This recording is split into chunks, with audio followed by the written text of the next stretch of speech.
ये कहानी है भावना नाम की एक लड़की की, जो बचपन से ही यूपीएससी क्लियर करने का सपना देख रही है।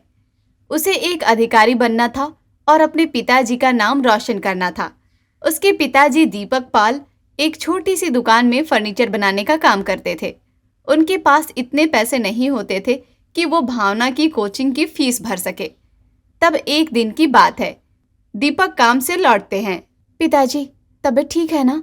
आप बहुत थके हुए लग रहे हैं। बताइए क्या बात है पिताजी? ओह हाँ बेटा, बस थोड़ी थकान है। लेकिन आपका चेहरा तो कुछ और ही कहानी बता रहा है। बताइए ना, क्या बात है? अरे महेश से 3 महीने पहले कुछ पैसे उधार लिए थे। अब बार बार आकर अपने पैसे मांग रहे हैं और मैं उसे लौटा नहीं पा रहा हूँ। पिताजी, आपने महेश काका से भी पैसे लिए थे? और मैं तो अभी आपको रामू काका के बारे में बताने वाली थी। थोड़ी देर पहले आए थे, वो कह रहे थे कि उन्होंने भी आपको पैसे दिए थे और अब उन्हें वापस चाहिए। उनके बड़े बेटे के बेटे का मुंडन है कुछ दिनों में। अच्छा। अब इतने सारे पैसे कहाँ से आएंगे पिताजी? अच्छा पहले तू ये बता बेटा कि राशन कितना दिन चलेगा अभी? पिताजी, ज़्यादा से ज़्यादा 11 से 15 दिन, और फिर से लाना पड़ेगा। हे भगवान, मैं क्या करूं? ना घर सही से चला पा रहा हूं, ना तेरी पढ़ाई की फीस दे पा रहा हूं, ना ही एक बाप की जिम्मेदारी निभा पा रहा हूं। धिक्कार है मुझ पर। इतना कहकर दीपक सर पकड़कर बैठ जाता है। उसकी आंखों में लाचारी और दुख साफ नजर आ रहा था। पिताजी, आप हमेशा ऐसी बातें क्यों करते हैं? मैंने कितनी बार कहा है, ऐसी नकारात्मक बातें मत किया करिए ना। मैंने एक सपना देखा है, यूपीएससी पास करने का। ये सपना सिर्फ मेरा नहीं, हम दोनों का है। देखना, एक दिन इसी मोहल्ले में हम दोनों का नाम सबसे ऊपर होगा। बस बेटा, यही जोश, यही लगन तो मैं तेरी आंखों में देखना चाहता हूं। अच्छा, इन सब बातों में तो मैं तेरी पढ़ाई के बारे में पूछना ही भूल गया। तो आज पढ़ाई ठीक से की ना तूने? और आज जो तेरे लिए अखबार लाया था, पढ़ लिया वो भी तूने? हाँ पिताजी, बहुत अच्छा अखबार था इस बार। ढेर सारी काम की खबरें थीं उसमें। काश रोज ऐसा अखबार मिले। यकीन नहीं होता, हमारे घर में इतनी पढ़ाकू बेटी कैसे हो गई। अच्छा है, लगी रह तू, तेरा मन लगा रहे बस। महादेव जी, मेरी बेटी को सफल बना दीजिएगा। मैं तुझे कुछ नहीं दे पा रहा हूँ, लेकिन तू अपना सपना जरूर पूरा करेगी और मेरा भी, देखना। हाँ पिताजी, अब बस आप देखते जाइए, हिम्मत ना हारिए। इनके जीवन में परेशानियां कम नहीं थी, लेकिन इनका हौसला वो कभी कम नहीं था। इनका सपना बड़ा था, लेकिन दिल और जज्बात उससे भी बड़े। समय बीतता गया, कर्जे की रकम अब तक नहीं चुकाई जा सकी थी, और तभी एक दिन। अरे वो दीपक, कहाँ छुपा बैठा है? महेश काका, आप? हाँ मैं। तू मेरा पैसा नहीं लौटाएगा और मैं चुप बैठा रहूंगा? नहीं काका, बात ऐसी नहीं है। मैं बहुत मजबूर हूँ। मेरी बेटी यूपीएससी की तैयारी कर रही है। उसकी पढ़ाई के लिए मैंने आपसे उधार लिया था। अब तक किसी तरह घर चला रहा हूँ। ओहो, अभी बहाने मत बना तू। मुझे आज के आज पैसे चाहिए। कल मेरी बेटी की गोद भराई है और मुझे बहुत खर्च करना है, इसलिए अब तो पैसे दे दे, नहीं तो पुलिस में रिपोर्ट कर दूंगा, समझा? काका, प्लीज थोड़े दिन और दे दीजिए। हम पैसे लौटा देंगे, लेकिन पापा जी को थाने मत ले जाइए प्लीज। मैं आपके आगे हाथ जोड़ती हूँ। हाँ महेश भाई, बस थोड़ा वक्त और। अरे चुप कर, जब से आया हूं बस एक ही बात बोल रहा है, अपनी बेटी को यूपीएससी करवाना है, अपनी बेटी को यूपीएससी करवाना है, इससे अफसर बनाना है। अरे तेरे जैसे लोगों की हैसियत होती है अफसर बनने की? मैं तो कहता हूं अपनी बेटी से कह दे ये सब बड़े बड़े सपने देखना छोड़ दे। ये सब तुम जैसे गरीबों के बस की बात नहीं है। देख दीपक लाल, तू मेरी बात जितनी जल्दी मान लेगा उतना ही भला होगा तुम लोगों का। मैं ये सब कहना नहीं चाहता था, लेकिन अब मजबूरी है। अब जल्दी से मेरे पैसे निकाल, चल जल्दी। महेश काका, आपके पैर पड़ता हूं, कहां से लाऊं पैसे? घर की हालत आप देख ही रहे हैं, कुछ भी नहीं है। महेश बहुत जिद्दी था। उसे आज कुछ न कुछ तो दीपक के घर से चाहिए ही था। वो सीधे उस टेबल की ओर बढ़ा जिस पर भावना पढ़ाई करती थी, और साथ ही घर का इकलौता पुराना लकड़ी का बिस्तर भी उठा लिया उसने। तू मुझसे चालाकी कर रहा था ना? हाँ, अब देख तेरी चाल। दूसरों से पैसे लेकर चुकाएगा नहीं तो अब समझ में आया ना कि इसका अंजाम क्या होता है? ये सब देखकर बाप बेटी हैरान रह जाते हैं। भावना फूट फूट कर रोने लगती है। दीपक उसे संभालता है। पिताजी, एक दिन यही लोग जो हमें ताना मार रहे हैं हमारे सामने हाथ जोड़कर खड़े होंगे। हमें सम्मान देंगे। देखना पिताजी आप। हाँ बेटा, वो दिन जरूर आएगा और जल्दी आएगा। इसके बाद भावना अपने आंसू पोंछती है और फिर से पढ़ाई में जुट जाती है। रात में दोनों बाप बेटी जमीन पर ही सो जाते हैं, क्योंकि अब उनके पास ना खाट बची थी और ना पैसे। खैर, जैसे तैसे भावना अपनी तैयारी जारी रखती है। वो एक 45 साल के सज्जन रमेश सर के घर जाकर कोचिंग लेती है, जिन्होंने उसे बहुत ही कम पैसों में पढ़ाना शुरू किया था। भावना सुनो, मैं ये बताने वाला था कि 7 दिन बाद हम लोग यहाँ से शिफ्ट हो रहे हैं। अब मेरी जॉब मुंबई में लग गई है और अब मुझे अपने परिवार को लेकर जाना होगा, इसलिए तुम कोई दूसरी कोचिंग देख लेना। ठीक है सर जी। मुझे पता है कि ये सुनकर तुम थोड़ी परेशान हो जाओगी, लेकिन घबराओ मत, भगवान तुम्हारे साथ हैं, कोई ना कोई रास्ता जरूर निकलेगा। हाँ, जाते समय मैं तुम्हें कुछ पुरानी किताबें दे जाऊंगा, उससे तुम अपनी पढ़ाई जारी रखना। Thank you so much sir ji, आपने इतने कम पैसों में मुझे पढ़ाया, इसके लिए मैं आपकी तहे दिल से आभारी हूँ। और हाँ, मैं आपकी परेशानी भी समझती हूँ। तो अब चलो पढ़ाई शुरू करते हैं। आज ये वाला चैप्टर करेंगे। जी सर जी। रमेश सर तो पढ़ा रहे थे, लेकिन भावना का मन नहीं लग रहा था। अचानक आई ये खबर उसे भीतर से तोड़ रही थी। उसे चिंता हो रही थी कि अब इतनी सस्ती और अच्छी कोचिंग उसे कहाँ मिलेगी। वैसे भी बड़ी मुश्किल से रमेश सर जैसा मददगार इंसान मिला था इन्हें, जो उसके पिताजी की हालत देखकर उसे पढ़ाने को तैयार हो गए थे। खैर, करीब 11 दिन बाद की बात है। भावना जब सरकारी लाइब्रेरी में पढ़कर लौट रही थी, तभी रास्ते में उसे 2 महिलाएं बात करती दिखती हैं। अरे अर्चना, क्या हुआ अगर तेरा यूपीएससी का सपना पूरा नहीं हुआ? कम से कम तेरी शादी तो अच्छे घर में हुई है। चिंता छोड़ दे, सब भगवान की मर्जी से ही होता है। हाँ, ये तो है, भगवान की मर्जी के आगे किसी की नहीं चलती अर्चना दीदी। भावना दूर खड़ी होकर ये सब सुन रही थी। लगता है ये काकी भी कभी यूपीएससी का सपना देखती थी, लेकिन सफल नहीं हो पाई। और ये तो अच्छे घर की लगती हैं, तो जरूर इन्होंने अच्छी कोचिंग भी ली होगी। क्यों ना मैं इनसे जाकर कुछ मदद मांगूं। अच्छा अर्चना, अब चलती हूँ, बहुत देर हो गई है। हाँ, मैं भी अब निकलती हूँ, काफी देर से गप्पे मार रही हूँ। काकी प्रणाम। प्रणाम। क्या मैं आपको जानती हूँ बेटा? नहीं काकी, आप मुझे नहीं जानती, लेकिन मैंने आपको अभी थोड़ी देर पहले अपनी सहेली के साथ बात करते हुए सुना था। आप भी कभी यूपीएससी की तैयारी करती थी ना? मीनाक्षी देवी थोड़ी देर चुप रही, फिर एक हल्की सी मुस्कान के साथ बोली, हाँ बेटा, सपना था मेरा यूपीएससी का, पर वो सपना सपना ही रह गया। काकी, ये सुनकर बहुत दुख हुआ, लेकिन अगर आप चाहें तो मेरी मदद कर सकती हैं। मैं बहुत ही गरीब घर से हूँ, कोचिंग के पैसे नहीं हैं। बड़ी मुश्किल से एक सर मिले थे, लेकिन अब वो भी शहर छोड़कर जा रहे हैं। फिर भावना ने अपनी सारी परेशानियां मीनाक्षी देवी को बता दी। उसकी बातें सुनकर मीनाक्षी देवी बहुत भावुक हो गई। उन्हें भावना में अपना पुराना सपना नजर आने लगा। बेटा, तू चिंता मत कर, मैं तेरी मदद करूंगी। कल से मेरे घर आ जाना, हम घर पर ही पढ़ाई शुरू करेंगे।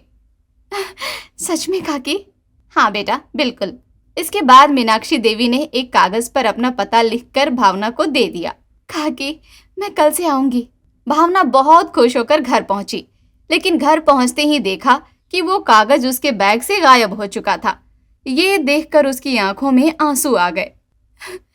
हे भगवान, आप मेरे साथ ऐसा क्यों करते हैं? वो पूरे कमरे में कागज ढूंढती रही, लेकिन नहीं मिला।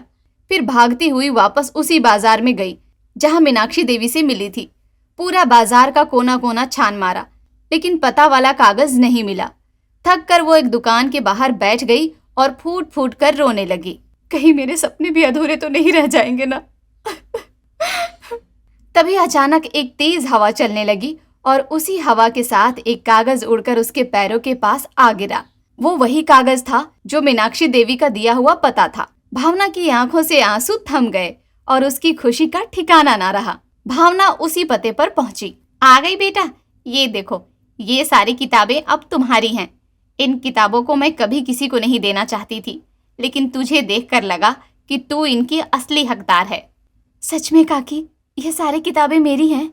हाँ बेटा, और कुछ किताबें नई भी हैं। मुझे किताबें पढ़ने का बहुत शौक है, इसलिए संभाल कर रखी थी। तो चलिए काकी, अब पढ़ाई शुरू करते हैं। तुम्हें देखकर लगता है तुम बहुत मेहनती हो। चलो शुरू करते हैं। इसके बाद मीनाक्षी देवी ने भावना को पढ़ाना शुरू किया। वो उसके हर डाउट को बहुत धैर्य से समझती रही और इसके थोड़ी देर बाद, अच्छा भावना, आज के लिए इतना ही, वरना सब भूल जाओगी। ठीक है काकी, बाय बाय। भावना किताबें लेकर घर लौटी। घर आकर देखा कि पंखा बंद हो चुका है। वैसे भी वो बहुत पुराना था, ऊपर से बारिश के मौसम में बिजली का आना जाना तो आम बात थी। पता नहीं अब कैसे पढ़ूंगी। तभी उसके पिताजी दीपक लाल कुछ मोमबत्तियां लेकर घर लौटते हैं। ये ले बेटा, ये मोमबत्तियां तेरे लिए लाया हूँ। पिताजी, इतनी सारी मोमबत्तियां कहाँ से लाए आप? अरे पता है बेटा, आज एक बहुत अच्छी बात हुई। एक बूढ़े दंपति अपने ठेले में ढेर सारी मोमबत्तियां बेच रहे थे, लेकिन तभी बारिश आ गई और सड़क कीचड़ से भर गई। उनका ठेला उसी कीचड़ में फंस गया। दोनों बेचारे बहुत कोशिश कर रहे थे पर ठेला निकाल नहीं पा रहे थे। मैंने उनकी मदद की, ठेला कीचड़ से बाहर निकलवा दिया। फिर क्या, वो बहुत खुश हो गए। बोले, बेटा तू फरिश्ता है हमारे लिए। और फिर उन्होंने खुशी खुशी अपने ठेले की 7 बड़ी वाली पैकेट मोमबत्तियां मुझे दे दी। मुझे पता है तू बिजली के बिना कितना परेशान रहती है, इसलिए मैंने भी उनसे एक और पैकेट मांग लिया। पिताजी, आप बहुत अच्छे हैं। बेटा, महादेव, ईश्वर तेरे साथ हैं। देख कैसे तुझे मीनाक्षी जी भी समय पर मिल गई। हमेशा याद रखना बेटा, जिसका हौसला बुलंद होता है ना, उसकी तो ईश्वर भी मदद करते हैं। हाँ पिताजी, बिल्कुल। इसके बाद भावना रोज रोज मीनाक्षी देवी के घर पढ़ने जाती, लेकिन रोज आना जाना आसान नहीं था। भावना के पास किराया नहीं था, इसलिए वो पैदल ही जाती थी। लंबा रास्ता तय करना पड़ता था, पैर दर्द करने लगते थे। कई बार तो उसकी चप्पलें भी टूट जाती। एक बार तो ऐसा हुआ कि उसके पास नई चप्पल खरीदने के भी पैसे नहीं थे और फटी हुई चप्पल पहनकर मीनाक्षी देवी के घर पहुंच गई। ये देखकर मीनाक्षी देवी को बहुत बुरा लगा। उन्होंने बिना कुछ कहे उसे नई चप्पल खरीदकर लाकर दे दी। सब कुछ धीरे धीरे ठीक चल रहा था, लेकिन तभी एक दिन मीनाक्षी देवी की तबीयत खराब हो गई। देखो बेटा, मेरी तबीयत अब पहले जैसी नहीं रहती, उम्र भी हो रही है, इसलिए मैंने सोचा कि ये कुछ पैसे रख ले और अपनी पढ़ाई जारी रख। लेकिन काकी, मैं ये पैसे... बेटा, तू मेरी अपनी बेटी जैसी है, और अगर मैं तेरी जैसी मेहनती लड़की की मदद नहीं करूंगी तो फिर किसकी करूंगी? वैसे भावना, कुछ दिनों में मेरा छोटा बेटा आ रहा है, वो मेरी देखभाल कर लेगा। ठीक है काकी, आपका बहुत बहुत धन्यवाद। भगवान की दया से भावना को कुछ पैसे मिल जाते हैं। वो एक सस्ती कोचिंग ज्वाइन कर लेती है। अब वो और भी मेहनत करने लगती है, टाइम का अच्छे से मैनेजमेंट करती है, हर दिन खुद को और बेहतर बनाती रहती है। लेकिन इसी बीच उसके पिताजी की तबीयत भी बिगड़ जाती है। वो पहले जो थोड़ा बहुत कमा कर लाते थे वो भी बंद हो जाता है। घर में कमाई का कोई सहारा नहीं बचता। कई कई बार तो इन दोनों को भूखा ही सोना पड़ता है। लेकिन भावना हिम्मत भी नहीं हारती। भूखे पेट भी वो अपनी पढ़ाई में लगी रहती। मेरा यूपीएससी का एग्जाम पास आ रहा है। मैं अब किसी भी परेशानी को अपने रास्ते में नहीं आने दूंगी। जैसा भी हो, मुझे ये सिलेबस पूरा करना ही है और एग्जाम क्लियर करना है। आंधी हो, तूफान हो, बारिश हो या भूख, भावना ने कभी पढ़ाई नहीं छोड़ी। जब घर में बिजली नहीं होती तो वो मंदिर जाकर पढ़ाई करती। एक दिन, पिताजी, आपकी तबीयत भी ठीक नहीं है और अब तो घर चलाना भी मुश्किल हो गया है। मुझे समझ में नहीं आ रहा है मैं क्या करूं। सोच रही हूँ मीनाक्षी काकी से कुछ पैसे उधार मांग लूं। हाँ बेटा, तू उन्हीं से मांग ले। अभी मेरे पास तो कोई उधार देने वाला भी नहीं है। बड़ी मुश्किल से महेश काका का थोड़ा बहुत उधार चुका पाया हूँ। वो अब चुप है और रामू को सिर्फ 500 दे पाया हूँ। अभी 2500 बाकी हैं उनका, और रामू को भी सिर्फ 500 रुपये दे पाया हूँ। 2500 रुपये बाकी हैं उनका। ठीक है पिताजी, शाम को मैं काकी के घर जाऊंगी। मुझे जाना होगा क्योंकि एग्जाम सेंटर कहाँ होगा कुछ पता नहीं, और आने जाने के लिए पैसों की ज़रूरत तो पड़ेगी ही। इसके बाद भावना मीनाक्षी देवी के घर पहुंचती है। वहां जाकर देखती है कि मीनाक्षी देवी की तबीयत और भी ज़्यादा बिगड़ गई है। अगर कुछ इम्पोर्टेंट बात कहनी है तो मुझसे कहो भावना। मैं बहुत माफ़ी चाहती हूँ। काकी की तबीयत देखकर दिल टूट गया। बहुत बुरा लग रहा है। हाँ, मुझे भी बहुत बुरा लग रहा है, पर चिंता मत करो, मम्मी जल्दी ठीक हो जाएंगी। बताओ, कुछ काम था क्या? हाँ, मुझे कुछ पैसों की ज़रूरत थी। ओह, बस इतनी सी बात? बताओ कितने चाहिए? ज़्यादा नहीं, सिर्फ 2100 रुपये। यूपीएससी एग्ज़ाम के लिए जाना है तो कुछ खर्चा आ जाएगा। हाँ हाँ, क्यों नहीं, मैं दे दूंगा। वैसे भावना, वो ना, मैं तुमसे ना कुछ कहना चाहता था। वो तुम मम्मी से मिलने कई बार आ चुकी हो और मैंने भी तुम्हें कई बार देखा है। तुम मुझे बहुत पसंद हो। क्या तुम मेरी बेस्ट फ्रेंड बनोगी?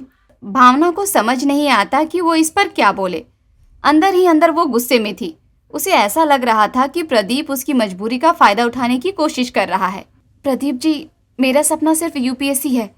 अभी मैं किसी और चीज़ के बारे में सोच भी नहीं सकती। मुझे माफ़ कीजिए, मैं चलती हूँ। इतना कहकर भावना वहाँ से निकल जाती है। प्रदीप उसे जाते हुए देखता है, लेकिन पैसे नहीं देता। मैं भी देखता हूँ अब इसकी मदद कौन करता है। बड़ी आई घमंडी कहीं की। भावना रोती हुई घर की ओर जाती है। घर पहुंचकर एक कोने में बैठ जाती है और चुपचाप आंसू बहाती है। वो आंसू बहाते हुए भगवान से शिकायत कर रही थी और अपनी किस्मत को कोस रही थी। मैं क्या करूं? हर दरवाजा मेरे लिए उसी वक्त बंद क्यों होता है जब मुझे सबसे ज्यादा जरूरत होती है? पिताजी भी इतने दिनों से बीमार पड़ रहे हैं। अब मैं उन्हें बताऊं तो बताऊं क्या? थोड़ी देर बाद भावना खुद को संभालती है और खुद को समझाती है कि रोने धोने से कुछ नहीं होने वाला। उसे अपने हौसले को बुलंद रखना होगा और हर परेशानी का सामना करना होगा। तो ऐसी भावना के साथ वो शाम के वक्त लाइब्रेरी की ओर निकल पड़ती है। वहां पढ़ाई करती है और शाम को जब बाहर निकलती है तो रास्ते में एक समोसे की दुकान देखती है। वहां एक औरत खड़ी होती है जो समोसे बेच रही होती है। तुम काम की तलाश में हो क्या? जी हाँ, कोई भी काम चलेगा। मुझे पैसों की सख्त जरूरत है। क्या आप मुझे काम दे सकती हैं? हाँ ठीक है, काम पर लग जाओ।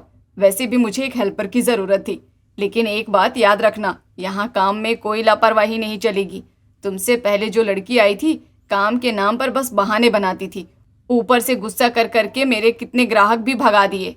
अरे नहीं नहीं, मैं ऐसा बिल्कुल नहीं करूँगी। आप मुझ पर विश्वास रखिए, मैं आपका काम आसानी से कर दूँगी। अच्छा, तो फिर वो समोसे उठाओ और जल्दी से तेल में डालो। जी, अभी करती हूँ। भावना काम थोड़ा धीरे धीरे कर रही थी, जिसकी वजह से शिवानी उसे बार बार टोक रही थी। अरे थोड़ा जल्दी जल्दी हाथ चलाओ ना। काकी, काम का पहला दिन है ना, इसलिए थोड़ा जल्दी जल्दी नहीं कर पा रही हूँ। अरे जल्दी जल्दी नहीं कर पा रही हो, लेकिन कोशिश तो कर ही सकती हो ना। हाँ काकी, मैं कर रही हूँ। फिर क्या? भावना ऐसे ही डांट सुनते सुनते अपना काम करती रहती है। उसे तो अभी कुछ भी नहीं दिखाई दे रहा था। उसे सिर्फ अपना यूपीएससी का सपना दिखाई दे रहा था, इसलिए वो सारी परेशानियां सहने को तैयार थी। काकी, मैंने अपना सारा काम कर दिया। हाँ चलो, तेरा काम का पहला दिन था, लेकिन तूने फिर भी जैसे तैसे सब संभाल ही लिया। काकी। भावना अब दिन में समोसे की दुकान पर काम करती और रात को घर जाकर पढ़ाई। हालांकि अभी भी उसके घर में बिजली की समस्या बनी रहती है। बेचारी जैसे तैसे करके भावना अपनी पढ़ाई जारी रखती है।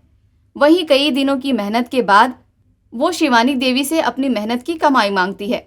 शिवानी देवी उसे पैसे दे देती है। पैसे पाकर भावना बहुत खुश होती है। तूने सच्चे मन से मेहनत की है बेटी, ये ले पूरे पैसे। भावना उन पैसों से एग्जाम सेंटर जाती है और अपना खर्चा पानी उठाती है। वहीं भगवान का नाम लेकर भावना अपना एग्जाम देती है और भगवान की कृपा से उसका पेपर भी बहुत अच्छा हो जाता है। पिताजी, मेरे सपने अब पूरे होने वाले हैं। बस आप देखते जाइए हम लोगों की किस्मत कैसे बदलती है। हाँ मेरी प्यारी बच्ची, मुझे तुझ पर पूरा भरोसा है। तो आप सभी ने देखा, इतनी सारी परेशानी के बावजूद भी उसका हौसला कभी कम नहीं हुआ। तो फिर एक दिन आता है जब भावना यूपीएससी का प्रीलिम्स पास कर लेती है और फिर मेंस भी, और आखिरकार इंटरव्यू भी क्लियर कर लेती है। ये बात जानकर तो बाप और बेटी के खुशी का कोई ठिकाना नहीं रहता। वो भावना अब एक अफसर बन चुकी थी। जिस मंजिल का सपना उसने सालों पहले देखा था, वो अब उसकी हकीकत बन चुकी थी। ओहो भाई, क्या किस्मत है इनकी। देखो, बेटी तो कलेक्टर बन गई इसकी। वही लोग जो दीपक और भावना का मजाक उड़ाते थे, अब सब उन्हें आ आकर बधाई देने लगते हैं। ये सब देखकर दीपक का सीना चौड़ा हो जाता है और उसकी आंखें गर्व से भर जाती हैं। देखा पिताजी, मैंने कहा था ना, एक दिन ये सब लोग हंसते हुए हमारे घर आएंगे और हमारी बहुत इज्जत भी करेंगे। हाँ बेटी, तूने कर दिखाया। मुझे तुझ पर गर्व है।